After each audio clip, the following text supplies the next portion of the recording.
CrossCode is one of those games within a game.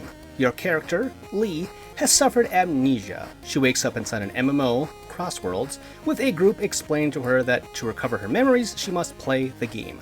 Not the most original plot, as this has become a trope over the years. It had some interesting moments, but the story is not what you're going to come out of this game raving about. What is great is the combat. In many ways, it sort of feels like a 16-bit modern version of something akin to Phantasy Star meets Zelda.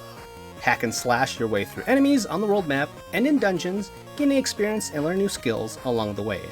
You can do this via a sphere grid-like system wherein Lee can take on new abilities along with buff her stats. The more you fight on the map, the better your grade will become. The higher the grade, the better the drops, which will become important when you do quests. A meter dictates when this burst in the game will end. It's a neat idea to reward players to fight consistently. On the other hand, it also hinders the idea of exploration. You also can't regenerate health while in battle, so it's best to stock up on healing items. With the idea of exploration mentioned, let's get to the other big crux of the game, puzzles. CrossCode opens up with a very puzzle-heavy section, making me think that that's what this game was about. Besides hacking and slashing, you have a ranged attack, which is more useful in these moments in the game. This can range from hitting switches to activate platforms, or reflecting your attacks off of a pillar to open a door. You also gain elemental traits in dungeons like fire, which will become handy for puzzles along with introducing weaknesses to combat. Everything is physics-based, including your automatic jumping between gaps, and the system it follows is not as robust as something like Portal. The puzzles in dungeons were never really hard to solve. I knew what to do, I just struggled with actually implementing the right angles to achieve victory.